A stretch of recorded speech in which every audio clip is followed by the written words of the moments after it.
has a committed faculty and graduates who strive to improve the quality of life in Southern California and all over the world, practicing the discipline of learning and the art of caring every day.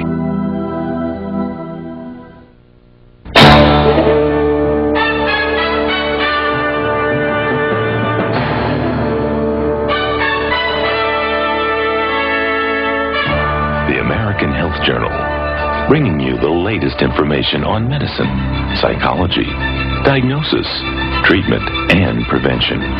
Major medical advances are made each week, and each week the American Health Journal keeps you up to date. Hello and welcome to this edition of the American Health Journal. I'm your host, Roger Cooper. In this special edition of the American Health Journal, we'll dedicate the entire show to the leading cause of death among men and women: cardiovascular disease, which affects an estimated 60 million Americans. Today we have the opportunity of introducing you to Dr. Louis Ignarro, the 1998 Nobel Prize winner in medicine.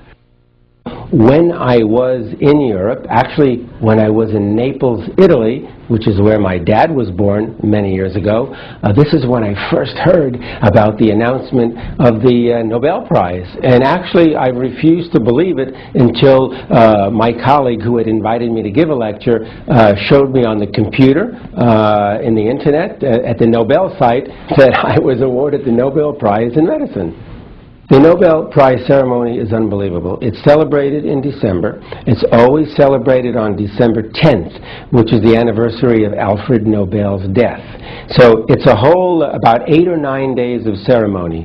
So we give lectures, I think, on the 8th of December. We meet all kinds of interesting people, and of course we get a chance to converse with the other Nobel laureates. And then the ceremony is spectacular. It's held at the concert hall. Of course, it's attended and hosted by the king and the queen of Sweden. It's just a fantastic event. But one of the greatest feelings I ever had was getting up and walking to King Carl Gustav and receiving the Nobel Prize from his hands. That was a very moving moment for me, as was a couple of days later in the terminating ceremony, where I was actually asked to sign my name to a very special book that had the signatures of all of the Nobel laureates who preceded me from 1901 through 1997. And what they do is they ask you to flip through the pages first and look at all the names and signatures of the prior Nobel laureates. And then when you get to the last page and you see your own printed name, you sign your name with a special pen that they give you. And I remember flipping through the pages and seeing all kinds of names, Madame Curie, for example, all kinds of people, Ernest Hemingway. The one name that really got to me, though, was Albert Einstein, because I suddenly realized for the first time that I was going to be signing my name to the same book signed by Albert Einstein, and I added my name to that long list of incredible names. Dr. Ignarro was dedicated over 30 years of research in the discovery of nitric oxide's benefits in preventing and even reversing cardiovascular disease. The benefits don't stop there. It can also reduce high blood pressure, lower cholesterol, and age-proof your cardiovascular system. Dr. Ignarro will also explain what nitric oxide is, the important role of L-arginine and L-citrulline in boosting the production of nitric oxide, and also other necessary supplements, including vitamins, exercise, and diet, all the ingredients to a more healthy and better quality of life. Coronary artery disease occurs when there's an impairment of blood flow to the heart. The heart has its own circulatory system, and that circulatory system is called the coronary arteries. When people develop atherosclerosis or high cholesterol levels, this can result in plaque deposition, plaque formation in the arteries. And as those plaques grow and grow, they can obstruct the flow of blood. This can lead to a decrease in the flow of blood and therefore the flow of nutrients and oxygen to the heart, to the point where when you need your heart during exercise or walking up the stairs or changing a flat tire or almost anything else, if the heart does not get enough blood or oxygen, it's going to feel pain due to ischemic damage. That is essentially a heart attack. Nitric oxide is a chemical or a molecule, or you can even call it a hormone that is present in the body, which functions in certain specific ways within the cardiovascular system. It's our way of protecting ourselves, literally, against cardiovascular disease. It's a molecule, for example, that lowers the blood pressure. It's our way of preventing strokes and heart attacks. The arteries make nitric oxide for the purpose of lowering the blood pressure, improving blood flow to organs, because nitric oxide is a vasodilator. It widens or relaxes the arteries so that more blood can flow through.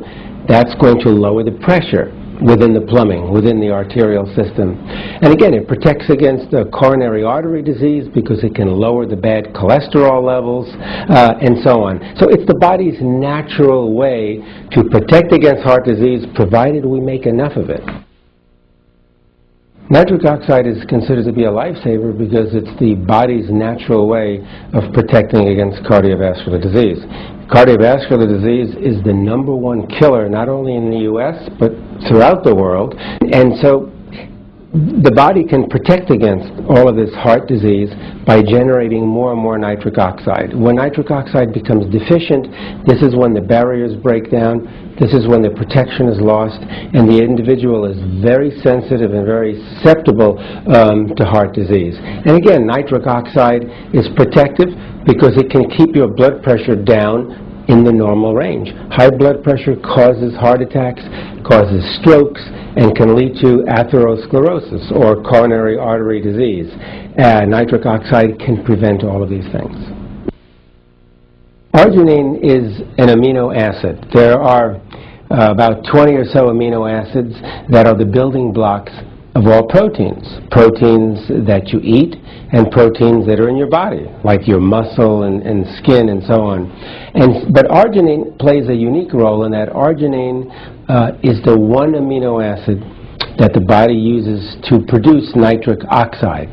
Okay? There are two amino acids that the body actually can use. One is arginine, the other is citrulline. But the primary amino acid, which is converted to nitric oxide in the body, is arginine. And it's very important, therefore, to maintain normal, healthy levels of arginine at all times, because when we develop certain cardiovascular and related diseases that are characterized by a deficiency in nitric oxide, the main reason for the deficiency in nitric oxide is a deficiency in this amino acid arginine. So if you have too low a level of arginine, you're not going to make sufficient amounts of nitric oxide to protect your cardiovascular system against disease. And so arginine is one of those amino acids that you actually have to take in from the outside. That is, you have to include it in your diet. And we're lucky that so many different proteins contain arginine. But sometimes, even though we may eat healthy and eat normal amounts of protein, if you have a deficiency in arginine, you're not going to get sufficient amounts from the diet. So you may want to consider supplementing your diet with extra arginine. Nitric oxide is something you cannot simply take from the outside. You cannot take it in a pill. You can't put it in in water or juice or anything like that, because nitric oxide is actually a gaseous substance. It's a gas, and it's very unstable. It doesn't last for more than a second or two. So you can't really take nitric oxide. What you can do, though, is you can take the